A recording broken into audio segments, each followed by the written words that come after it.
بسم الله الرحمن الرحيم. الحمد لله رب العالمين الرحمن الرحيم مالك يوم الدين، ونشهد أن لا إله إلا الله، ونشهد أن سيدنا ومولانا محمدًا عبده ورسوله أرسله إلى الناس كافة بشيرا ونذيرا. أما بعد، فإن خير الحديث كتاب الله، وخير الهدي هدي محمد صلى الله عليه وسلم، وشر الأمور محدثاتها، وكل محدثة بدعة، وكل بدعة ضلالة، وكل ضلالة في النار. أعوذ بالله السميع العليم من الشيطان الرجيم، من همزه ونفخه ونفثه. بسم الله الرحمن الرحيم. يا أيها الذين آمنوا خذوا حذركم فانفروا ثبات أو انفروا جميعا واتقوا فتنة لا تصيبن الذين ظلموا منكم خاصة واعلموا أن الله شديد العقاب. سبحانك لا علم لنا إلا ما علمتنا إنك أنت العليم الحكيم. رب اشرح لي صدري ويسر لي أمري واحلل عقدة من لساني يفقه قولي، واحلل عقدة من لساني يفقه قولي. پیارے بھائیوں، عزیز ساتھیوں، یہ فتنوں کا دور ہے. امت مسلمہ ہی نہیں بلکہ سارے عالم کو متعدد قسم کے فتنوں نے اپنے گھیرے میں لے لیا ہے. جس طرف بھی نظر آپ اٹھائیے، جس ماحول کی طرف بھی آپ دیکھیے، جس نوعیت کے کاموں کی طرف آپ اگر توجہ کیجئے، سیاسی طور پر، اقتصادی طور پر، معاشرتی طور پر، اجتماعی طور پر، ہر طرف فتنوں کا دورہ ہے. ان فتنوں کے وجود اور ان فتنوں کے پھیلنے میں لوگوں کے نظریات کے اندر بہت کچھ اختلاف پایا جا رہا ہے. خصوصاً دین کے بارے میں بہت سے لوگوں کے نظریات میں تبدیلی آتی جا رہی ہے. بہت سی چیزیں جسے آج سے قبل لوگ اسے حرام، دہریت اور بے دینی تصور کرتے تھے، آج اسی چیز کی یا انہی چیزوں کی طرف سے لوگ دفاع کرتے نظر آ رہے ہیں. بہت سی مصطلحات جن کے بارے میں سلف کا باہمی کوئی اختلاف نہیں رہا ہے، ان مصطلحات کو لوگ آج بدلنے کی کوشش کر رہے ہیں. ایک شخص جو دینی بصیرت رکھتا ہے یا دین سے متعلق اسے اللہ تبارک و تعالیٰ نے کچھ بھی آگاہی اور بصیرت دی ہے، وہ ایسے موقع پر کیا کرے، اسے کیا کرنا چاہیے، اسے کیا اصول اپنانا چاہیے، اس سلسلے میں وہ حیران اور پریشان ہو کے رہ جاتا ہے. جیسا کہ کوئی شاعر کہتا ہے، سمجھ، عقل، دانش، تفکر پریشان. سمجھ، عقل، دانش، تفکر پریشان کی آ کر کھڑے ہو گئے ہیں کہاں ہم. یہ مسلم محلہ، یہ ہندو کی بستی، یہ مسلم محلہ، یہ ہندو کی بستی، بڑے ہی برے وقت کے درمیان ہم. تو حالات بہت ہی بگڑتے نظر آ رہے ہیں. صورتحال یہاں تک پہنچ گئی ہے جیسا کہ نبی کریم صلی اللہ علیہ وسلم نے ارشاد فرمایا. امام مسلم رحمہ اللہ اپنی صحیح کے اندر، امام ترمذی اپنی سنن میں، اور امام احمد حنبل رحمہ اللہ اپنی مسند میں حضرت ابو ہریرہ رضی اللہ تعالیٰ عنہ سے نقل فرماتے ہیں کہ نبی کریم صلی اللہ علیہ وسلم نے ارشاد فرمایا، بادروا بالأعمال فتنہ، بادروا بالأعمال فتنہ، ایسے فتنے ظاہر ہونے سے پہلے جو کچھ تمہیں نیک عمل کرنا ہے کر لو، نیک عمل کرنے میں تم جلدی کرو، ان فتنوں کا انتظار نہ کرو۔ وہ فتنے جو ظاہر ہوں گے تو ان کی مثال ہوگی قطع اللیل المظلم، اندھیری رات کے ٹکڑوں کے طریقے سے ہیں۔ جس طریقے سے ایک شخص کوئی سفر کرنا چاہتا ہے، کوئی راہ چلنا چاہتا ہے، اس کے پاس روشنی کا کوئی انتظام نہیں ہے۔ اگر اس نے پہلے سے روشنی کا انتظام نہیں کیا ہے، پہلے سے روشنی کے متعلق ایسے موقع پر اسے روشنی کی ضرورت پڑے گی اس بارے میں سوچا نہیں ہے، تو اسے راستہ چلنے میں کس قدر پریشانی ہوگی۔ اس لیے کہ اسے اندھیرے ہی اندھیرے، یہاں پر اندھیرا ہے، چند قدم آگے بڑھو گے وہاں بھی اندھیرا ہی اندھیرا رہے گا، 1 کلومیٹر آگے بڑھو گے وہاں بھی اندھیرا ہی اندھیرا رہے گا، کوئی بھی کسی جگہ روشنی کا امکان نہیں ہے۔ تو ایسے وقت میں راستہ چلنا بڑا مشکل ہے۔ تو فتنن كقطع اللیل المظلم یصبح الرجل فیہا مؤمنا ویمسی کافرا، ان فتنوں کے اثر سے ایک شخص صبح کو تو مومن رہے گا، مسلمان رہے گا، لیکن شام ہوتے ہوتے وہ کافر ہو جائے گا۔ یہ صبح و شام کی مثال وقت کی نزدیکی بھی ہو سکتی ہے کہ یعنی آج ایک چیز کو وہ شخص حق سمجھ رہا ہے اور مومن ہے، لیکن چند دنوں کے بعد اسی کو وہ ناحق سمجھے گا، تو اس ناحق سمجھنے کی وجہ سے وہ کفر کے دائرے میں داخل ہو جائے گا۔ وَيُمْسِي مُؤْمِنًا وَيُصْبِحُ كَافِرًا، ایک چیز کو شام کو ناجائز سمجھتے ہوئے وہ مسلمان ہے۔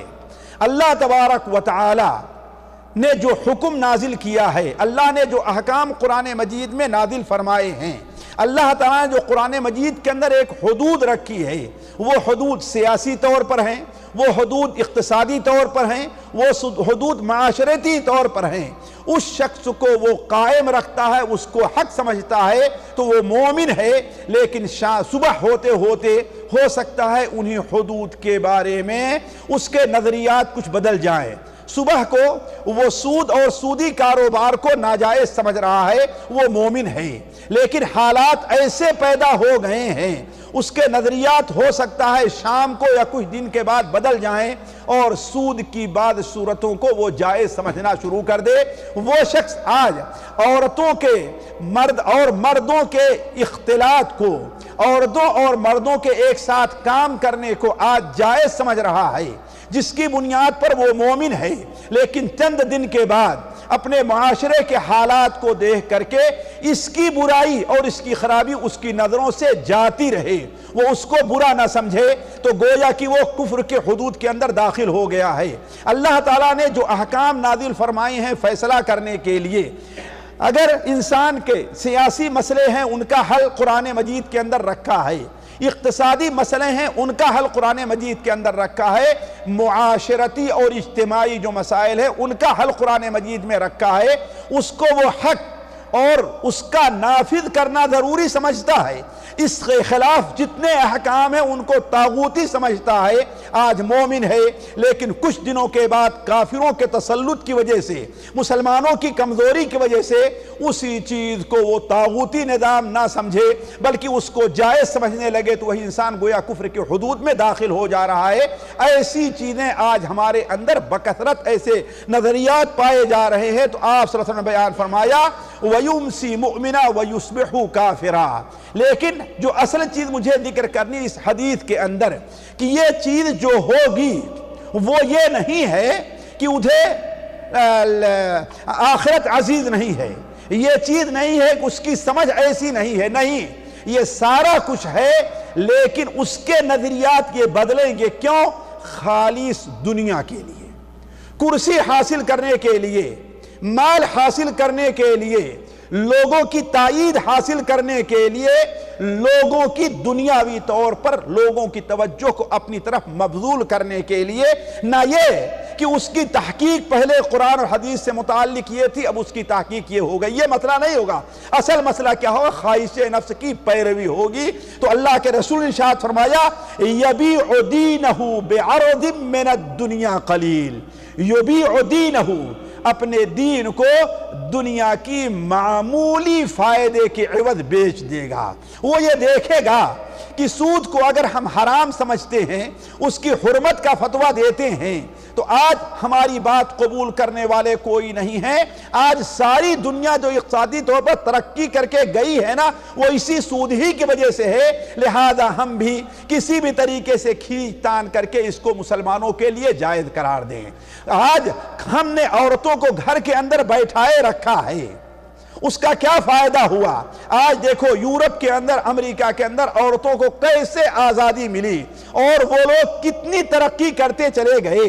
آج ہمارا صرف گھر کے اندر شوہر کماتا ہے، وہ گھر کا پورا نہیں ہوتا، تو ہماری بیٹی بھی، ہماری بہن بھی، ہماری بیوی بھی کمائے، اگرچہ اسے بعض شرعی حدود کو توڑنے کی بھی ضرورت پڑ جائے، مرد و زن کا اختلاف ہو، اسے پردہ نہ کرنا پڑے، اسے ہو سکتا ہے اکیلے دور دراز کا سفر کرنا پڑے، اس چیز کو وہ کسی طریقے سے کھینچ تان کر کے جائز سمجھنا شروع کر دے۔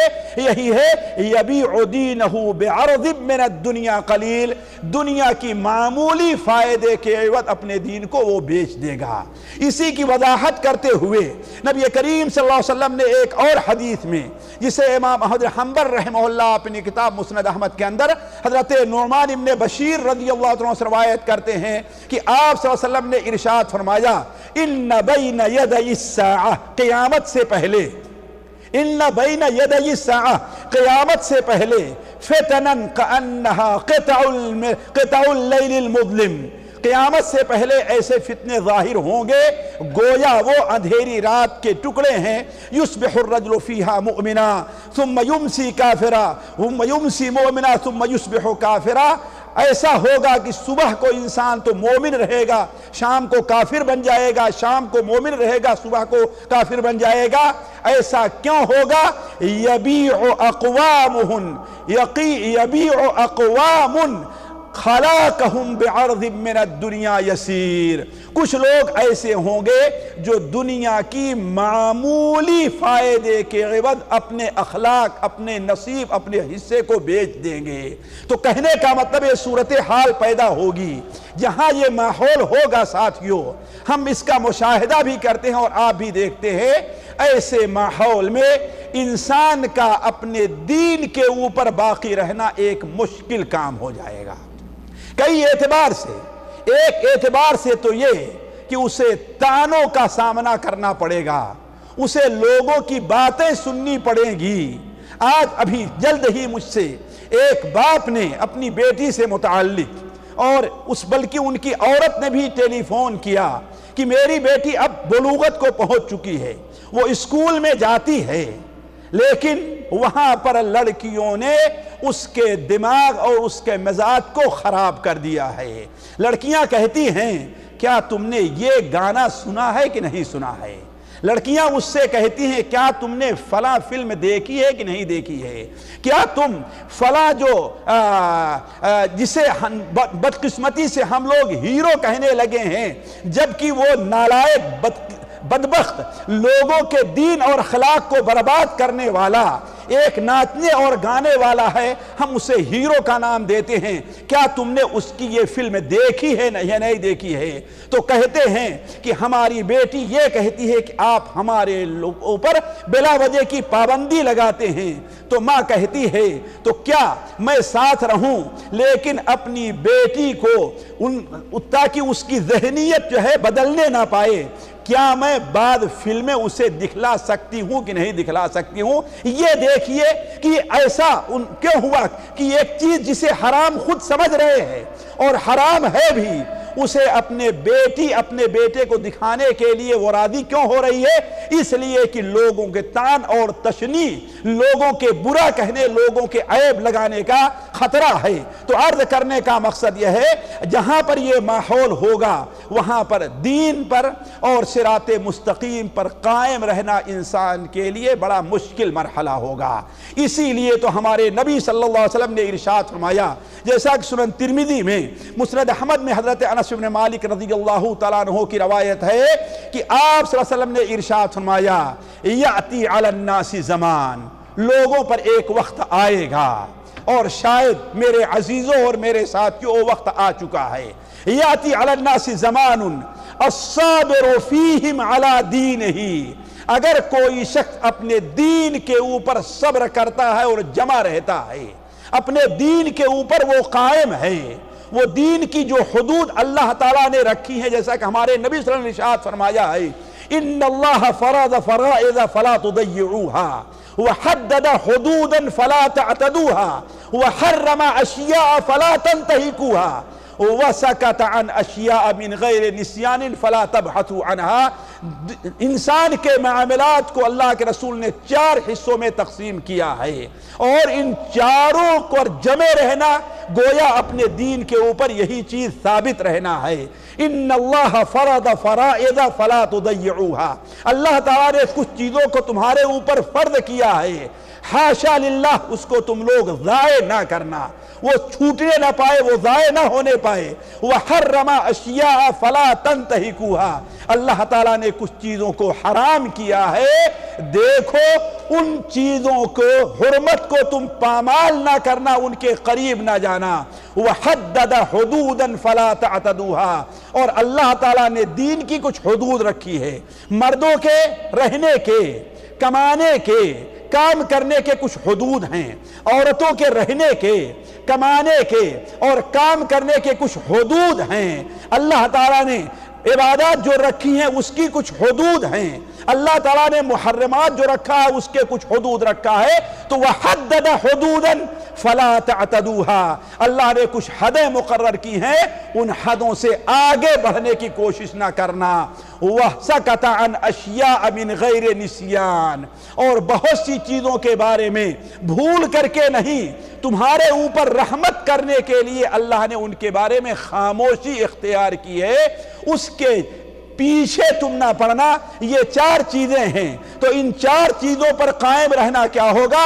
الصابر فیہم علی دینہ، ان ایام میں دین کے اوپر ثابت قدم رہنا کیا ہوگا؟ کالقابض علی الجمر، گویا کہ انسان اپنے ہاتھ میں چنگاریوں کو، انگارے کو اپنے ہاتھ میں لیے ہوئے ہے، یعنی جس طریقے سے اپنے ہاتھ میں انگارہ لیے رہنا، اس پر پکڑے رہنا ایک مشکل کام ہوگا، اسی طریقے سے گویا دین پر ثابت قدم رہنا مشکل ہوگا۔ لیکن ایک نقطے کے اوپر غور کریں کہ انسان کے ہاتھ میں انگارہ ہو، اسے لینے میں تکلیف ہوگی، اسے لینے میں پریشانی ہوگی، بہت ہی قوت صرف کرنی پڑے گی، لیکن اگر انسان اپنی قوت کو اختیار کر لے گا، اسے کچھ نقصان ضرور پہنچے گا، لیکن ایک وقت آئے گا کہ وہ انگارہ بجھ جائے گا، ایک وقت آئے گا کہ انگارہ ختم ہو جائے گا۔ اس لیے آپ نے کیا بیان فرمایا؟ اپنے ہاتھ میں گویا انگارہ لیے ہوئے ہے، تو وہ انسان کو ظاہری طور پر چاہے جتنا نقصان پہنچا جائے، لیکن اس کی جان، اس کی روح، کا ایمان سلامت رہے گا۔ تو ایسے ہی اگر کوئی شخص ایسے موقع پر دین کے اوپر ثابت قدم رہتا ہے، اسے کچھ نقصان اٹھانا پڑے گا، مالی طور پر کچھ نقصان اٹھانا پڑے گا، اس میں کوئی شک نہیں ہے، لوگوں کی باتوں کو سننا پڑے گا، تکلیف ہوگی، دل کڑھے گا، اس کا جواب دینے کا جی چاہے گا، سب کچھ ہوگا، لیکن اس کے باوجود انسان صبر کر لے گا تو اس کا نتیجہ کیا ہوگا؟ اگر اس انگارے کو اس نے بجھا دیا تو اس کا پورا جسم، اس کی پوری جان سلامت رہ جائے گی۔ ایسے ہی اگر کوئی شخص دین کے اوپر ایسے موقع پر ثابت قدم رہے گا تو اللہ تبارک و تعالی اس کی مدد کرے گا، اور یہ تکلیف اس سے دور ہوگی، اور اس کا ایمان سلامت رہ جائے گا۔ اسی چیز کو ایک اور حدیث میں آپ صلی اللہ علیہ وسلم نے ارشاد فرمایا، فَإِنَّ مِن وَرَائِكُمْ أَيَّامًا، اے لوگو تمہارے آنے والے دنوں میں، آنے والے سالوں میں، آنے والے دور میں کچھ ایسے دن آئیں گے کہ اس دن میں صبر کرنے والا انسان گویا کی چنگاری کو اپنے ہاتھ میں پکڑے ہوئے ہے۔ علی کل حال ساتھیوں، اس ناحیے سے باتیں بہت ہیں، لیکن سوال یہ ہے، ایک مومن ہونے کے ناطے، ایک مسلمان ہونے کے ناطے، ایک صراط مستقیم پر گامزن رہنے کے لیے ایسے وقت میں ہمیں اور آپ کو کیا اصول اپنانا چاہیے۔ آج کی مجلس میں وہی چند اصول آپ کے سامنے رکھنے کی کوشش کروں گا، یہ امید کرتے ہوئے کہ اللہ تبارک و تعالی ہمیں بھی اور آپ کو بھی ان اصول کو اپنانے کی توفیق عطا فرمائے۔ پہلا اصول اس سلسلے میں ساتھیوں یہ ہے کہ انسان صبر سے کام لے۔ صبر کو آسانی، مصائب کے دور ہونے، پریشانیوں سے نپٹنے کی کنجی اور اس کی اساس کہا گیا ہے۔ اسی لیے اس دنیا کے اندر ساتھیوں آپ دیکھیں، جس میدان میں بھی ہو، کوئی بھی انسان کسی بھی میدان میں ہے، دنیا کے طور پر ہے یا دینی طور پر ہے، جب تک وہ صبر کا دامن نہیں پکڑتا وہ انسان کامیاب نہیں ہوتا ہے۔ چاہے اقتصادی طور پر ہے، معاشی طور پر ہے، علمی طور پر ہے، کسی بھی طور پر ہے، جب تک انسان صبر نہیں کرے گا وہ انسان کامیاب نہیں ہوگا۔ تو دین کی حفاظت کرنے کے لیے، آخرت کو بچانے کے لیے، صراط مستقیم پر گامزن رہنے کے لیے تو صبر کا دامن انسان کو پکڑنا بڑا ضروری اور اس کے اوپر لازم ہوگا۔ اسی لیے تو اللہ تعالیٰ ارشاد فرماتا یا ایھا الذین آمنوا اصبروا وصابروا ورابطوا واتقوا اللہ لعلکم تفلحون۔ یا ایھا الذین آمنوا اصبروا، اے ایمان والو صبر کا دامن نہ چھوڑنا، تم صبر کرتے رہنا، وصابروا، اور ایک دوسرے کو صبر کی تلقین کرتے رہنا، یا مصائب کے مقابل میں، دشمنوں کے مقابل میں، مخالفین کے مقابل میں صبر کے اوپر تم جمے رہنا، ورابطو، اور رابطہ اپنا مضبوط رکھنا، لوگوں کے ساتھ جو شرعی بنیاد پر تعلقات ہوں اس کو قائم رکھنا، یا رابطو، اپنے اللہ نے جو حدود رکھی ہے، جو فرائض متعین کیے ہیں ان کے اوپر تم جمع رہنا۔ جس طریقے سے مرابطہ کہا جاتا ہے کہ جو ملک کی حدیں ہیں اس کے اوپر جس سپاہی کو متعین کیا جاتا ہے وہ بڑا چاک چوبند رہا کرتا ہے کہ کہیں ہماری طرف سے ہمارے ملک کے اندر حدود میں کوئی دشمن مخالف گھس نہ آئے، ایسے ہی تمہیں رابطو، مرابطہ، چاک چوبند رہنے کی ضرورت ہے۔ واتقوا اللہ، اور تم اللہ تعالیٰ کے تقوی کو اختیار کرنا، لعلکم تفلحون، تاکہ تم کامیاب ہو جاؤ۔ تو کامیابی کے لیے ضروری ہے کہ انسان صبر کرے۔ اسی لیے دیکھیں قرآن مجید میں اللہ تبارک و تعالی نے مسلمانوں کو مختلف انداز میں کہیں صبر کی فضیلت بیان کر کے، کہیں صبر کا حکم دے کر کے، کہیں اللہ تبارک و تعالی نے صبر کے اوپر کیا اجر اور کیا ثواب رکھا ہے قیامت میں وہ بیان کر کے، کہیں اللہ تعالیٰ کے نیک اور مومن اور مجاہد بندوں کا کیا شیوا رہا ہے یعنی صبر، اس کو ذکر کر کے مختلف انداز میں اللہ تبارک و تعالیٰ نے صبر کے احکام بیان، صبر کی فضیلت، صبر کا ذکر کیا ہے۔ اس لیے ہمیں اور آپ کو یہ سمجھنا چاہیے کہ اگر ہم اس وقت چاہتے ہیں کہ ہم اپنے دین کے اوپر قائم رہے، ہم اپنی آخرت کو بچائیں اور دین پر ثابت کرنا رہے تو ہمیں صبر کرنا ہوگا۔ اگر مخالفین کی طرف سے ہمیں تکلیف پہنچ رہی ہے تو صبر کرنا ہوگا۔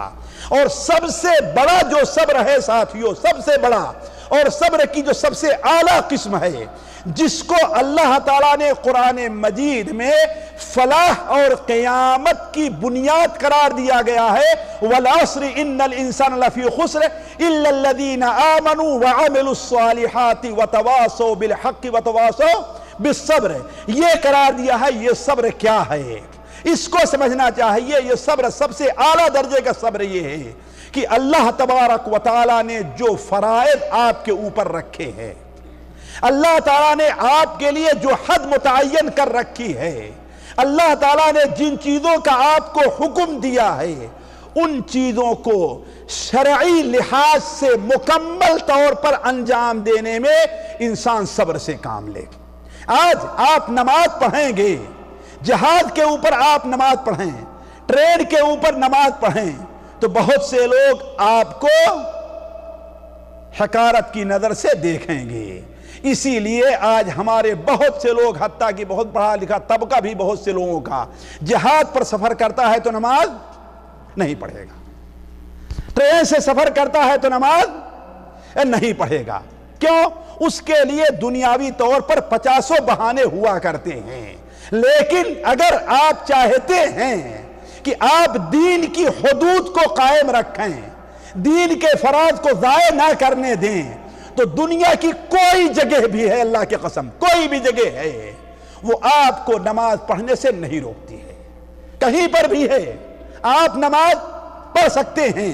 ہم نے اس بات کا تجربہ کیا ہے کہ کوئی بھی جگہ ہو، جہاد ہی کیوں نہیں، اگر آپ سوچ لیتے ہیں تو آپ رکوع سجدہ کر کے نماز کو پڑھ سکتے ہیں۔ ابھی پچھلے سفر کے اندر جب میں گیا، مجھے بنگلور سے کلکتہ اور پھر بنارس کا سفر کرنا تھا، ہوا کیا، نماز کا وقت ہونے سے پہلے فجر کی نماز کا جہاد میں بیٹھنے کا حکم ہو گیا، اعلان ہو گیا۔ اب اگر ہم جاتے ہیں جگہ تلاشنے کے لیے تو ظاہر بات ہے ہم پیچھے رہ جاتے ہیں۔ میں جہاد پر لیکن سوچا تھا کہ مجھے نماز پڑھنا ہے۔ جہاد پر بیٹھنے کے بعد ایئر ہوسٹس سے ہم نے کہا کہ مجھے نماز پڑھنے کی جگہ چاہیے۔ یہ ہے انسان اپنی حقارت محسوس نہ کرے، اللہ تعالیٰ کے کام میں جو اللہ کا کام ہے، اللہ کا جو حکم ہے، اس میں انسان اپنی کوئی یہ محسوس نہ کرے کہ ہاں ہمارے اندر کوئی کمی ہے، یہ نہیں، بلکہ اللہ تعالیٰ کے حکم کی پابندی کر رہا ہے، وہ سب سے بڑی عزت ہے اس کے لیے۔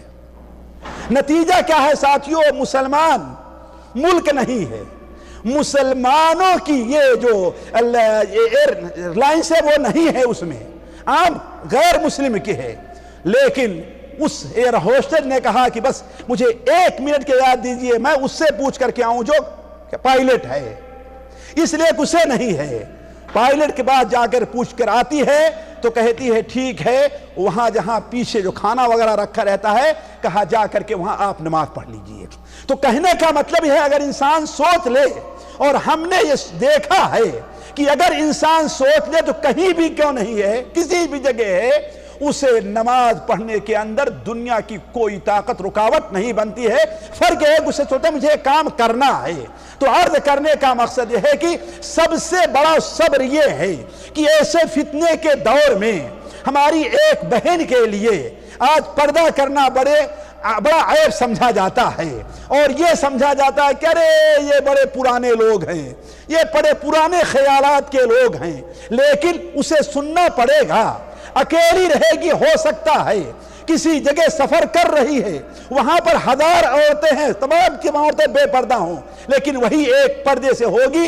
لیکن اگر وہ صبر کرتی ہے، اس کے اوپر عمل کرتی ہے، تو یہی چیز اصل دین ہے، اور یہی اللہ تعالیٰ نے کامیابی کے لیے اللہ تعالیٰ نے ایک بنیاد قرار دی ہے۔ تو علی کل حال کہنے کا مطلب یہ ہے ساتھیوں کہ پہلا اصول یہ ہے کہ ہمیں صبر سے کام لینا چاہیے۔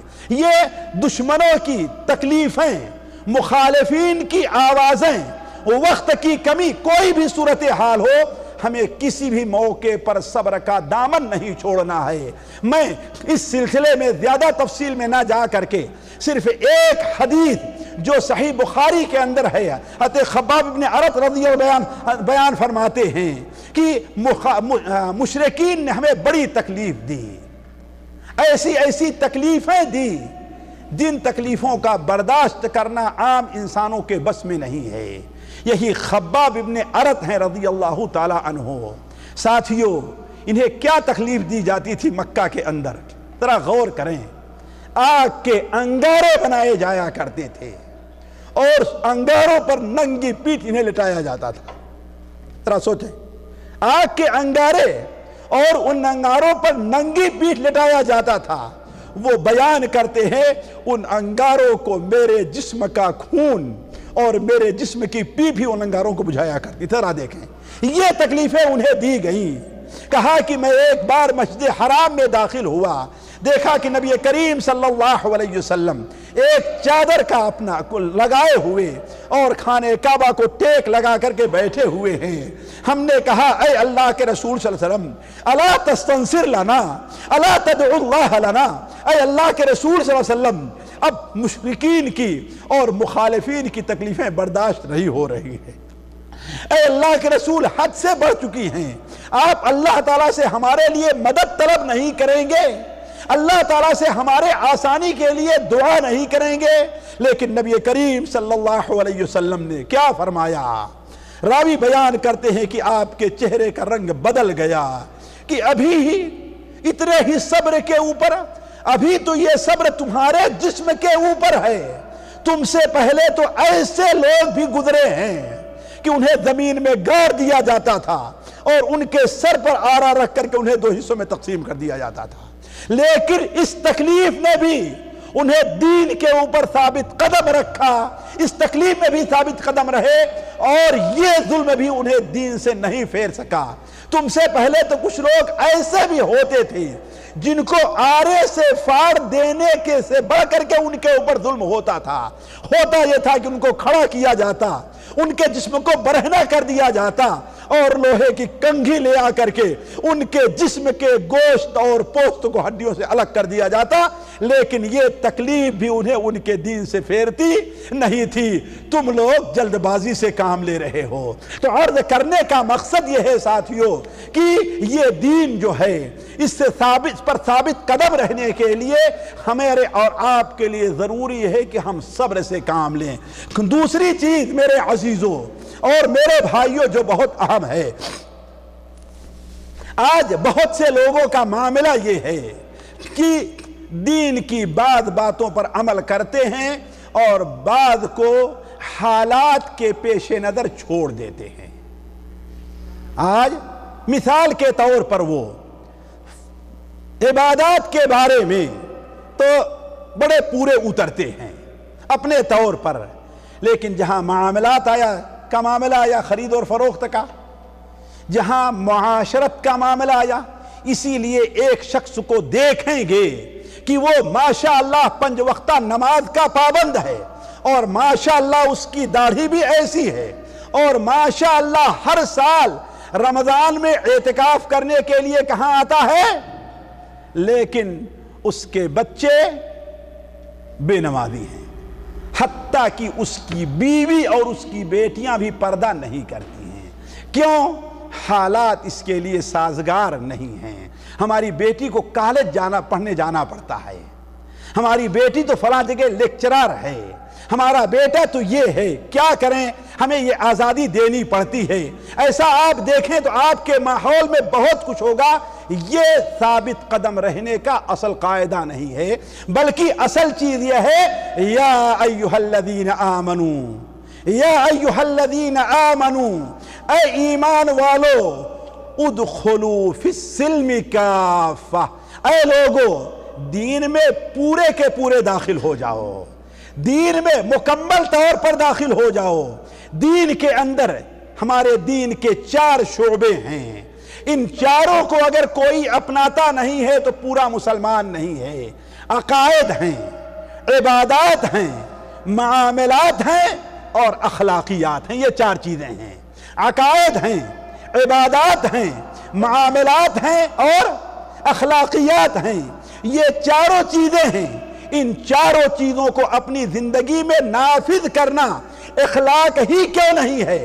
اگر کوئی آدمی ان 4 چیزوں کو نافذ نہیں کرتا ہے تو وہ دین میں داخل نہیں ہے۔ مثال کے طور پر ایک شخص دین میں پورا داخل نہیں ہے، ایک شخص بڑا پکا نمازی ہے اور اپنے کو بڑا موحد کہا کرتا ہے، لیکن معاملات کا جو معاملہ آتا ہے تو وہاں پر پیچھے ہے۔ اخلاقیات کا جہاں معاملہ آتا ہے، اپنے چھوٹوں سے کبھی بھی وہ ہنس کر کے بات نہیں کرے گا، اپنے چھوٹوں سے کبھی وہ نرمی سے بات نہیں کرے گا، اپنے چھوٹوں کو اپنے کہیں قریب لے آنا نہیں چاہے گا، بلکہ وہ تو یہ کہتا ہے منبر پر کھڑے ہو کر کے، تبسمک فی وجہ اخیک صدقہ، جیسا کہ سنن ترمذی کے اندر روایت ہے، اپنے بھائی سے مسکرا کر کے بات کرنا یہ بھی کیا ہے؟ صدقہ ہے۔ وہ یہ تو کہتا ہے کہ جو شخص سلام میں پہل کرتا ہے وہ اس سے بہتر ہے جس نے جو سلام کا جواب دے رہا ہے، یہ تو کہتا ہے لیکن جب روڈ پر نکلتا ہے دیکھتا ہے کہ ایک شخص آ رہا ہے، وہ ہم سے مال میں کم ہے، وہ ہم سے علم میں کم ہے، اس کا منصب ہم سے چھوٹا ہے، تو وہ یہ چاہے گا وہ سلام کرے اور میں سلام میں پہل نہ کروں، بلکہ بسا اوقات گزر جائے گا اور اس سے سلام نہیں کرے گا اور دل میں لے گا کہ بڑا بے ادب انسان ہے، بڑا بدبخت انسان ہے، اس نے سلام نہیں کیا۔ ہے یہ بات صحیح کہ نہیں صحیح ہے؟ لیکن وہ حدیثیں کہاں گئیں، وہ اخلاقیات کہاں گئے کہ تبسمک فی وجہ اخی کا صدقہ، اپنے بھائی سے اگر تم مسکرا کر کے بات کرتے ہو تو یہ بھی کیا ہے؟ صدقہ میں داخل ہے۔ آخر نبی کریم صلی اللہ علیہ وسلم سے بڑھ کر کے کوئی آدمی اب اونچے مقام والا ہوگا؟ آپ سے بڑھ کر کے کوئی بڑا عالم ہوگا؟ آپ کا منصب اللہ تعالیٰ نے جو رکھا ہے کوئی آپ کے منصب کو پائے گا؟ نہیں پائے گا۔ لیکن حضرت انس بن مالک بیان فرماتے ہیں کہ ما رأیت اکثر تبسما من النبی صلی اللہ علیہ وسلم، اللہ کے رسول صلی اللہ علیہ وسلم زیادہ مسکرانے والا ہم نے کسی کو نہیں دیکھا ہے۔ تو عرض کرنے کا مقصد یہ ہے کہ دین کے اندر پورے کے پورے داخل اس وقت میں بھی جبکہ ہر طرف سے دین کے اوپر حملے ہیں، اسی طریقے سے یہ بات بھی سمجھنا چاہیے، اچھی طریقے سے سمجھنا چاہیے۔ ہمارے بہت سے جو علم کا دعویٰ کرتے ہیں لوگ یہ غلطی کرتے ہیں کہ دین کے اندر جس طریقے سے فرائض داخل ہیں ایسے سنن اور نوافل بھی داخل ہیں۔ دین کا حصہ جیسے فرض نمازیں ہیں ویسے ہی سنت نمازیں اور نفل نماز ہے۔ دین کا حصہ جس طریقے سے فرض روزے ہیں ایسے ہی سنت اور نفل روزے ہیں۔ دین کا حصہ جس طریقے سے فرض زکوٰۃ ہے ایسے ہی نوافل صدقات بھی ہیں۔ اگر کوئی آدمی صرف فرائض کا اہتمام کرتا ہے اور سنن اور نوافل میں پیچھے ہے تو اس کا مطلب ادخلوا فی السلم کافہ نہیں پایا گیا ہے، وہ دین کے اندر مکمل طور پر داخل ابھی نہیں ہوا ہے۔ ذرا غور کریں، فتنوں سے فتنے کے وقت میں حضرت ابوبکر صدیق رضی اللہ تعالیٰ عنہ نے جب خلافت سنبھالی نبی صلی اللہ علیہ وسلم کے وفات کے بعد، تو آپ جانتے ہیں کہ جزیرے عربیہ میں کس طریقے سے فتنے پیدا ہو گئے تھے۔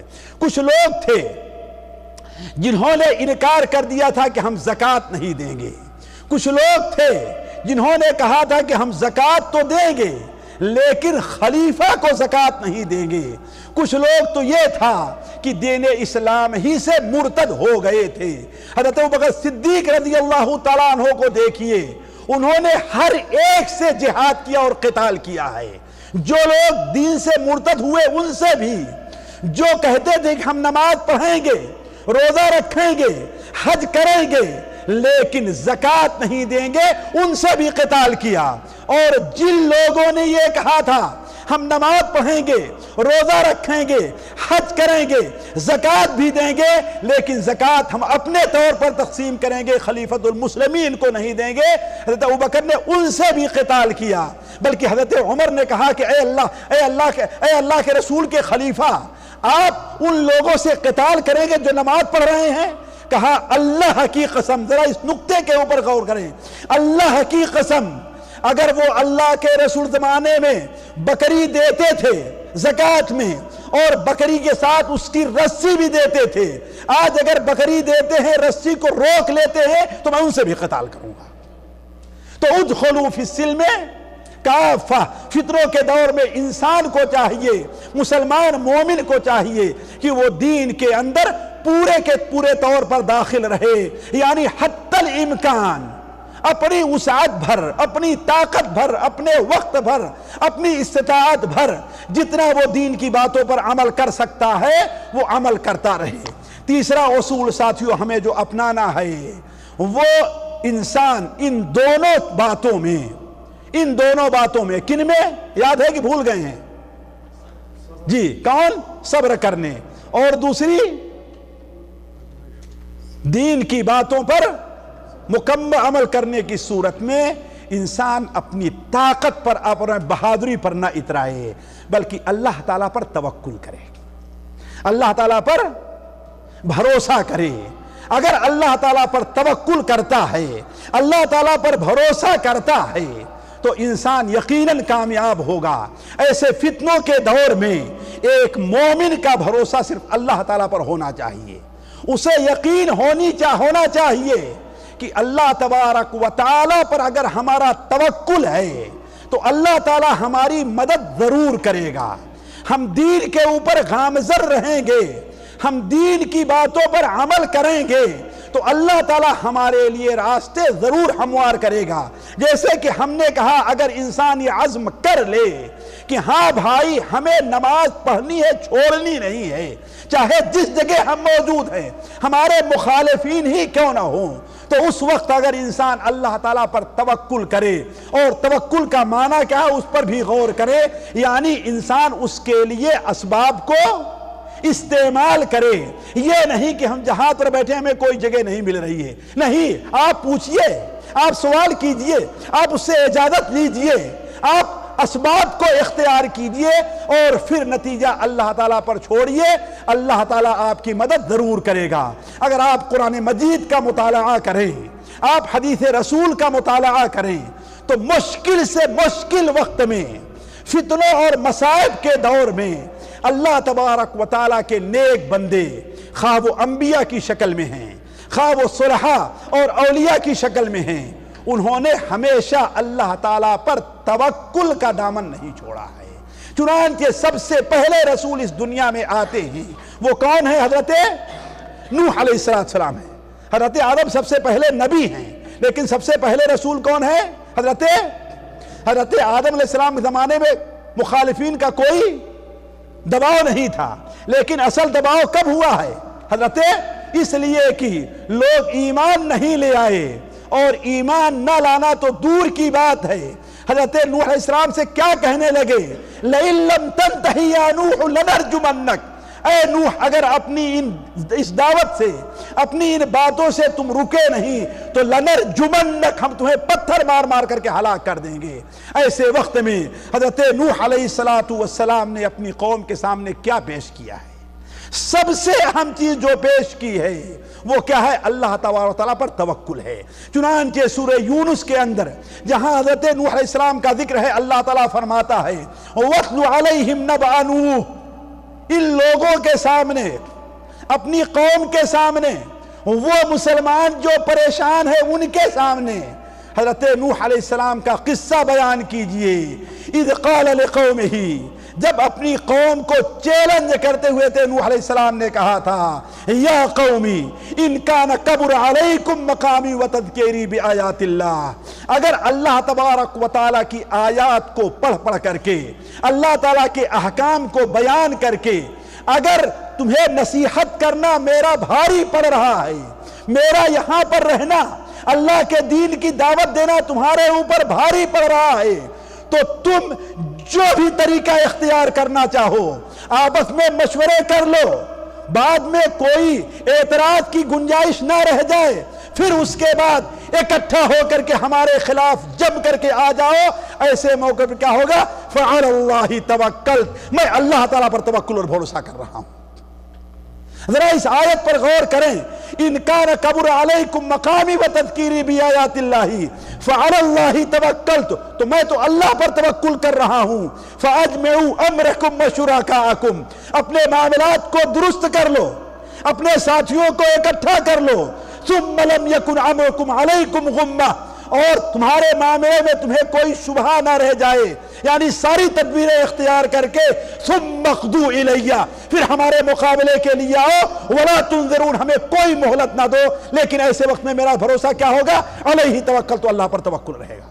حضرت ہود علیہ السلام نے اپنی قوم سے کہا تھا ان نقول الا اعتراک بعض آلہتنا بسوء, ایسا لگتا ہے کہ اے ہود جو تم کچھ کہہ رہے ہو, ان کی قوم نے کہا جو کچھ تم کر رہے ہو, ہمارے بعض معبودوں کی بد دعا تم کو لگی ہوئی ہے, ہمارے بعض معبودوں نے تمہارے خلاف اپنی چال چلی ہے, اس لیے تم ایسی ایسی باتیں کر رہے ہو.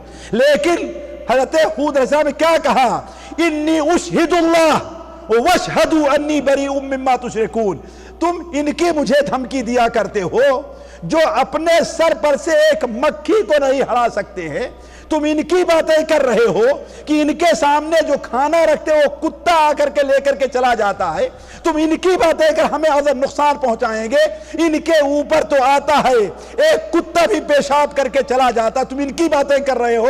دیکھو انی اشہدو واشہدو انی بریء مما تشرکون، اللہ کے علاوہ جو جن کی تم عبادت کرتے ہو میرا ان سے کوئی تعلق نہیں ہے، لہذا فَكِيدُونِي جَمِيعًا ثُمَّ لَا تُنظِرُونَ، تم تمام کے تمام مل کر کے اپنی پوری طاقت لگا دو اور ہمیں کوئی مہلت نہ دو۔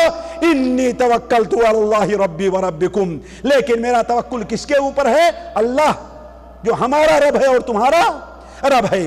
تو کہنے کا مطلب یہ ہے اللہ تبارک و تعالیٰ کے نیک بندے ہر مشکل وقت میں ان کا توکل کس کے اوپر ہوا کرتا ہے، اور مومنین کی ہر جگہ یہی صفات ہے کہ اگر اللہ تعالیٰ پر توکل کرتے ہیں تو اللہ تبارک و تعالیٰ ان کی مدد کرتا ہے، انہیں ضائع نہیں کرتا۔ اور کم سے کم جو اللہ ہوتا ہے کہ اللہ تعالیٰ ان کے دین کی حفاظت فرماتا ہے، اور بسا اوقات دشمنوں سے بھی ان کی حفاظت کر لیتا ہے۔ الخبر میں یہ ایک بڑے مشہور شیخ ہیں محمد صالح المنجد، انہوں نے بیان فرمایا کہ ایک بار حج میں میں تھا تو کچھ رشیا کی جو ولایات اور امارتیں آزاد ہوئی ہیں جو صوبے، ان میں کا ایک شخص میرے پاس آیا کہ میں اپنے گھر میں ساتھیوں کے ساتھ موجود تھا، اچانک روس کی فوج کا ہمارے اوپر حملہ ہوا۔ چونکہ ہمارے پاس تعداد کمی تھی، ہتھیار نہیں تھے، ہم ان سے مقابلہ نہیں کر سکتے تھے، تو کیا ہوا ہم میں سے جو کچھ جدھر چھپ سکتا تھا جا کر کے چھپ گیا اور میں بچا اکیلے گھر میں، میرے سامنے کوئی بھاگنے کی راہ نہیں تھی۔ تو ہم نے سوچا کہ میرے گھر میں وہ جو اندر گڑھا بنا ہوا ہے جس میں آلو رکھا جاتا ہے، اس لیے کہ کسان لوگ اپنے گھروں میں ایسی چیز گلہ ہے یہ ہے اس کو محفوظ رکھنے کے لیے کوئی ایک ایسی جگہ بنایا کرتے تھے، تو کہا کہ میں جا کر کے اسی گھڑے کے اندر کود گیا۔ اب سارے جتنے ہیں ہمارا پیچھا کر رہے ہیں، یہاں تک کہ جب گھر میں کہیں میں نہیں ملا تو ان کا جو سردار تھا بڑا تھا وہ کہتا ہے دیکھو یہاں کہیں گڑھا جو ہے اس میں تو جا کر کے چھپا ہوا نہیں ہے۔ کہا اب میری صورتحال ایسی تھی جس طریقے سے چوہا چوہے دانی کے اندر پھنس جائے، چوہا چوہے دانی کے اندر اس لیے کہیں بھاگ نہیں سکتا ہے، دروازہ اب وہ ہمارے اوپر آ گئے ہیں، آگے پیچھے کہیں بھاگے کہ نہیں ہے۔ تو اس وقت ہمیں یاد آیا قرآن مجید کی ایک آیت، اور ہم پڑھنے لگا، میں پڑھنے لگا وَجَعَلْنَا مِن بَيْنِ أَيْدِيهِمْ سَدًّا وَمِنْ خَلْفِهِمْ سَدًّا فَأَغْشَيْنَاهُمْ فَهُمْ لَا يُبْصِرُونَ۔ کہا اللہ کی قسم وہ اس گڑھے پر کھڑے ہو کر کے ایک فوجی دیکھتا ہے، اس کی نظر مجھ سے ٹکرا رہی ہے، لیکن اپنے ساتھی سے کہتا اس کے اندر وہ موجود نہیں ہے، اس میں وہ موجود نہیں ہے۔ کہا صرف اس وقت ہم نے سوچا کہ اے اللہ تعالیٰ اب ایسے موقع پر جو کچھ بھاگنے کی صورت ہوتا ہم نے اختیار کیا ہے، اس کے علاوہ میرے پاس کوئی طاقت نہیں، صرف میرا بھروسہ کس کے اوپر ہے؟ تیرے اوپر ہے۔ تو اللہ تبارک و تعالیٰ پر توکل جو لوگ کرتے ہیں اللہ تبارک و تعالیٰ انہیں کبھی ضائع نہیں کرتا ہے۔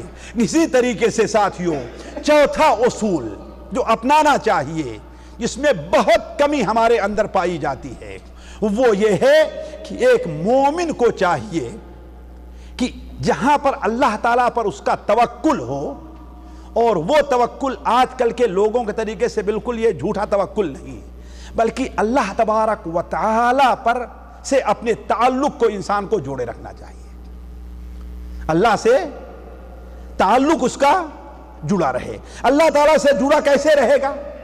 جبکہ انسان فرائض کے اندر کوئی کوتاہی نہیں کرے گا۔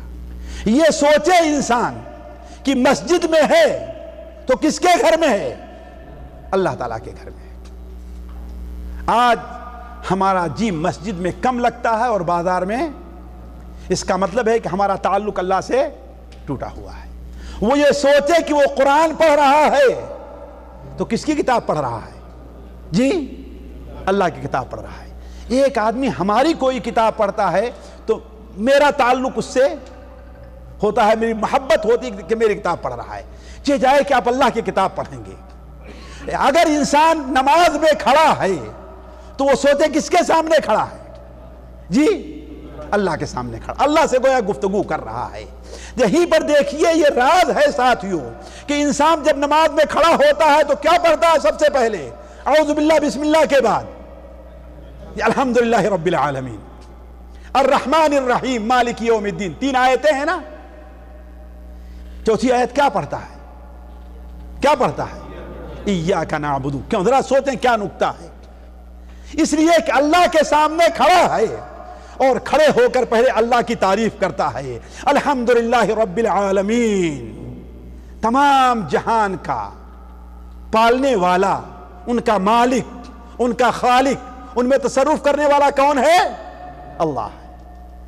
الرحمن، بڑا رحم کرنے والا، بہت بڑا رحم کرنے والا ہے۔ الرحیم، اور اپنی رحمت کو بندوں تک پہنچا دینے والا بھی ہے۔ مالکی یوم الدین، قیامت کے دن کا مالک ہے۔ اب کیا کہہ رہا ہے؟ ایاک نعبد، اے اللہ ہم تیری ہی عبادت کرتے ہیں۔ یہ دیکھیے گویا اللہ سامنے اس کے موجود سے خطاب کر رہا ہے۔ تو یہ سوچے کہ بندہ اللہ تبارک و تعالیٰ سے اپنے تعلق کو جوڑے رکھے، اور جو اللہ تعالیٰ سے اپنے تعلق کو جوڑے رکھے گا اللہ تعالیٰ اس کو کبھی ضائع، بلکہ ساتھیوں مصیبت اور فتنوں کے وقت میں، مشکل وقت میں اللہ تعالیٰ سے تعلق کو جوڑنا یہ بڑا اہم کام ہے۔ اسی لیے دیکھیے نبی کریم صلی اللہ علیہ وسلم نے جب دعوت کی اپنی ابتدا کی ہے تو سب سے پہلے اللہ کے رسول پر جو دعوت کے لیے آیتیں نازل ہوتی ہیں اس میں اللہ تبارک و تعالیٰ کیا نبی کو کہتا ہے کہ اپنا تعلق اللہ تعالیٰ سے جوڑیے۔ وہ کیسے؟ یا ایھا المزمل قم اللیل الا قلیلا نصفہ او انقص منہ قلیلا، آج رات کا قیام تو چھوڑ دیجئے، تہجد تو چھوڑ دیجئے، فرض نمازیں ہمارے زندگی سے غائب ہیں۔ ذرا سوچیں، اس کا مطلب اللہ سے ہمارا تعلق ٹوٹا ہوا ہے، اپنے نبی کو اللہ، اس لیے کہ اللہ تعالیٰ آگے فرما رہا ہے اِنَّا سَنُلْقِي عَلَيْكَ قَوْلًا ثَقِيلًا، آپ کے اوپر ہم بہت بڑی ذمہ داری رکھنے والے ہیں، بہت بڑی ذمہ داری آپ کے سپرد ہونے والی ہے۔ اس سے پہلے آپ اپنے آپ کو تیار کیجئے، اللہ سے اپنے تعلقات کو جوڑیے، اللہ کے قریب آئیے، تب اللہ تعالیٰ اس ذمہ داری کی ادائیگی میں آپ کی مدد فرمائے گا۔ یا ایھا المزمل قم اللیل الا قلیلا، اے چادر اوڑھنے والے، چادر اوڑھنے کا زمانہ چلا گیا ہے، اے مسلمانوں آرام کا وقت ختم ہو گیا ہے، اب جو وقت آیا ہے محنت کرنے کا، مشکلات سے نپٹنے کا، ظالموں سے نپٹنے کا، ظالموں کی ناک میں آنکھ ملا کر کے بات کرنے کا، اپنے دین کے اوپر سختی سے عمل کرنے کا یہ وقت آیا ہوا ہے۔ اگر ایسے وقت میں آپ پھسل گئے تو دنیا میں آپ کے لیے کوئی جگہ نہیں ملے گی۔ یا ایھا المزمل قم اللیل الا قلیلا، رات کا قیام کیجئے، پوری رات کا، الا قلیلا، ہاں تھوڑی سی، او انقص منہ، یا اس سے بھی تھوڑے سے کم کیجئے، ورتل القرآن، علیہ، یا اس پر زیادہ کیجئے، ورتل القرآن ترتیلا انا سنلقی علیک قولا ثقیلا۔ تو کہنے کا مطلب ہے کہ مشکل وقت میں اسی لیے آپ دیکھیں گے اللہ تعالیٰ نے اور اللہ کے رسول صلی اللہ علیہ وسلم نے اپنے نیک بندوں کے جو حالات ہمارے اور آپ کے سامنے بیان کیے ہیں ان میں اللہ تعالیٰ سے مشکل وقت میں تعلق جوڑنے کا ذکر خصوصی طور پر کیا ہے۔ مثال کے طور پر میں آپ کے سامنے ایک حدیث رکھتا ہوں جسے حضرت صہیب رومی رضی اللہ تعالیٰ عنہ نقل کرتے ہیں اللہ کے رسول صلی اللہ علیہ وسلم سے۔ اس حدیث کو امام احمد حنبل رحمہ اللہ نے اپنی مسند میں اور امام ابن حبان نے اپنی صحیح کے اندر نقل کیا ہے۔ حضرت صہیب بیان کرتے ہیں کہ ہم لوگ اللہ کے رسول صلی اللہ علیہ وسلم کے ساتھ حنین میں تھے۔ حنین کے موقع پر ہم دیکھتے کہ نبی کریم صلی اللہ علیہ وسلم جب فجر کی نماز پڑھتے تو کچھ اپنی زبان کو حرکت دیتے، ہم سمجھ نہیں پاتے۔ عجیب ہے، آپ سبحان اللہ کہتے ہم سن لیتے، آپ استغفر اللہ کہتے ہم سن لیتے، تسبیحات پڑھتے ہم سن لیتے، آیت الکرسی پڑھتے ہم سن لیتے، لیکن روزانہ سے الگ ہٹ کر کے آپ کیا آہستہ آہستہ پڑھ رہے ہیں ہم نہیں سن پاتے. تو ہم نے کہا اے اللہ کے رسول صلی اللہ علیہ وسلم آپ کیا کہتے ہیں؟ کہا تم لوگوں نے محسوس کر لیا کہ میں کچھ پڑھتا ہوں؟ کہا کہ ہاں. آپ نے فرمایا مجھے ایک نبی کا واقعہ یاد آیا ہے. کیا؟ ایک نبی کا واقعہ یاد آیا ہے. وہ واقعہ کیا ہے؟ کہا ایک نبی اپنی فوج کو لے کر کے نکلے اللہ تعالیٰ کے راستے میں جہاد کرنے کے لیے، اور ان کی فوج ماشاءاللہ اس تعداد میں تھی کہ وہ کہتے ہیں کہ اب اس فوج کے اوپر تو کسی کا غلبہ حاصل کرنا مشکل کام ہے. یہ دیکھیے اللہ تعالیٰ بڑے لوگوں کی گرفت کیسے کرتا ہے. اللہ کہاں گیا؟ مومن جو لڑتا ہے وہ تعداد پر نہیں لڑتا. کس سے لڑتا ہے؟ اللہ تعالیٰ کے. وَمَن نَّصْرُ إِلَّا، مدد کہاں سے آتی ہے؟ نبی شیطان نے، جلدی نے، اللہ بہتر جانتا ہے کہ ان کے ذہن سے یہ بات نکل گئی کہ اللہ کا فضل ہے، اللہ کا فضل ہے کہ اب ان پر کوئی کامیاب نہیں آئے گا. انہوں نے کیا کہا؟ اللہ کا ذکر نہیں. کیا کہا؟ اس فوج پر تو کوئی غالب آنے والا نہیں ہے. نتیجہ کیا ہوا؟ اللہ تعالیٰ نے کہا کہ اچھا یہ چیز ہے تو اب 3 چیزوں میں کسی ایک کا انتخاب کر لو. تم پہلی چیز تو یہ ہے کہ تمہاری فوج پر اب دشمنوں کا غلبہ ہو جائے گا، دشمن تم سے اب جیتیں گے. یا یہ قبول نہیں ہے تو تمہاری فوج، تمہاری قوم کے اوپر ہم بھوک مسلط کر دے رہے ہیں، یہاں تک کہ بھوکے رہ کر کے پیر رگڑ رگڑ کر کے لوگ مر جائیں گے. اور تیسری چیز یہ ہے کہ یہ نہیں تو ان کو ہم ایسی بیماری ان کے اندر پیدا کریں گے کہ دیکھتے دیکھتے سارے کے سارے لوگ. نبی نے کہا کہ اے اللہ تعالیٰ تیرا فیصلہ ہی ہے، تو مہلت دے دے، میں اپنی قوم سے مشورہ تو کر لوں کیا ہوتا ہے کیا نہیں ہوتا ہے. قوم سے مشورہ کیا تو قوم نے کہا کہ جب اللہ تعالیٰ کا فیصلہ ہے تو آپ اللہ کے نبی ہیں، تینوں میں سے جس چیز کا بھی آپ انتخاب کریں گے ہم اس کو قبول کر لیتے ہیں. یہ ہے ساتھیوں، نبی کا جو فیصلہ قوم کے بارے میں ہو اس کے روگردانی نہیں ہونی چاہیے. یہ ایک مومن کی شان ہے کہ اللہ کے رسول کا جو فیصلہ ہو اس سے ہٹنا جس بارے میں. اسی لیے ہمیں جس بارے میں اللہ کے رسول کا جو حکم آ جائے، اللہ کے رسول صلی اللہ علیہ وسلم فرماتے ہیں کہ ٹخنے سے نیچے تہبند، پیجامہ، ثوب، پینٹ نہیں ہونا چاہیے. اس کا مطلب کیا ہے؟ ہمیں اسے قبول کرنا چاہیے، چاہے ہمارے مزاج کے موافق ہو، ہمیں اچھا لگے یا اچھا کیوں، اللہ کے رسول کا فیصلہ ہے. تو اس قوم کے لوگوں نے کیا کہا؟ آپ جو فیصلہ کریں گے ہمیں قبول ہے. تو قوم نے کہا کہ ٹھیک ہے. لیکن دیکھیے اللہ سے تعلق، ایسے مشکل وقت میں کھڑے ہوئے، وضو کیا اور 2 رکعت نماز پڑھی. یہ دیکھیے اللہ سے تعلق ساتھ کھڑے ہوئے، وہاں سے ہٹے، وضو کیا اور 2 رکعت نماز پڑھ لی. تب اللہ تعالیٰ سے دعا کر رہے ہیں. اسی حدیث میں آپ نے ارشاد فرمایا وَكَانُوا إِذَا فَزِعُوا إِلَى الصَّلَاةِ، جب بھی کوئی مشکل وقت آتا تھا تو سب سے پہلے نماز کا سہارا لیتے تھے. اور آج ہماری قوموں نے، ہماری فوجوں نے نماز کو، تو اللہ کی مدد کہاں سے آئے گی؟ ان مشکل وقت میں اللہ سے تعلق پیدا کرنے کی ضرورت ہے، اللہ سے تعلق جوڑنے کی ضرورت ہے. اور اللہ تعالیٰ سے تعلق فرائض کو ادا کر کے جتنا صحیح جوڑا جا سکتا ہے نہیں جوڑا جا سکتا ہے. صحیح بخاری شریف کے حضرت ابو ہریرہ کی روایت ہے، نبی صلی اللہ علیہ وسلم نے ارشاد فرمایا کہ بندہ جتنا میرا قرب، میری نزدیکی، میری رضا فرائض پر عمل کر کے حاصل کر سکتا ہے، کسی اور چیز سے حاصل نہیں کر سکتا ہے. تو وَكَانُوا إِذَا فَزِعُوا إِلَى الصَّلَاةِ، جب انہیں کوئی مشکل کھڑی آتی تھی، ان کے اوپر کوئی مشکل مرحلہ آتا تھا تو نماز کا سہارا لیتے تھے. چنانچہ نبی نے نماز پڑھی اور نماز پڑھنے کے بعد اللہ تعالیٰ سے دعا کی کہ اے اللہ تعالیٰ دشمن کو تو ہمارے اوپر مسلط نہ کیجیے گا. کیوں؟ اس لیے کہ دشمن جب مسلط ہو جاتا ہے تو نہ تو بڑے کی عزت رہتی ہے نہ چھوٹے کی، نہ مرد کو بخشتا ہے نہ عورت کو بخشتا ہے، جیسا چاہتا ہے ظلم ڈھاتا ہے، کسی کو قتل کرتا ہے، کسی کی بے عزتی کرتا ہے، کسی کو غلام بنا لیتا ہے، وہ کسی کے اوپر رحم نہیں کرتا۔ اور جہاں تک بھوک کا معاملہ ہے، جہاں تک بھوک کا معاملہ ہے، بھوک کا معاملہ ایسا ہے کہ بڑی تکلیف ہوتی ہے بھوک برداشت کرتی ہے۔ یہ نہیں کہ انسان بھوکا ہے تو 1 گھنٹے میں 1 دن میں وہ مر جائے، کتنے اس کو زمین میں پڑ کر ایڑیاں رگڑنی پڑتی ہیں تب کہیں اس کی جان نکل پاتی ہے۔ اس لیے اے اللہ تعالیٰ ان کے اوپر کوئی بیماری مسلط کر دے۔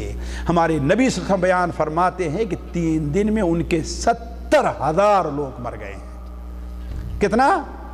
70,000 لوگ مر گئے ہیں۔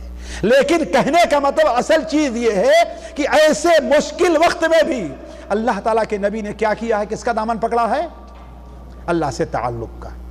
ایسے وقت میں بھی اللہ سے تعلق نہیں چھوڑا۔ تو کہنے کا مطلب یہ ہے کہ مشکل وقت میں اللہ تبارک و تعالیٰ سے تعلق جوڑا جائے۔ ساتھیوں، یہ 4 ہی اصول میں بیان کر سکا، حالانکہ ہم نے تقریباً 10 اصول لکھ کر کے آئے تھے۔ پھر کسی اور مجلس میں اسی پر میں اپنی بات کو ختم کرتا ہوں، اللہ تعالیٰ سے دعا کرتے ہوئے کہ اللہ تعالیٰ ہمیں اور آپ کو ہر قسم کے مشاکل اور پریشانیوں سے ہماری آپ کی حفاظت فرمائے۔ اللہ تبارک و تعالیٰ ہمارا اور آپ کا تعلق اپنے سے جوڑے۔ اللہ تعالیٰ دین کے بارے ہمیں صحیح بصیرت عطا فرمائے۔ اللہ تعالیٰ اس مشکل اس فتنوں کے دور میں اللہ تعالیٰ ہمیں اور آپ کو دین کے اوپر ثابت قدم رکھے۔ اقول قولی ھذا واستغفر اللہ لی ولکم من کل ذنب واتوب الیہ واستغفر اللہ والسلام علیکم ورحمۃ اللہ وبرکاتہ۔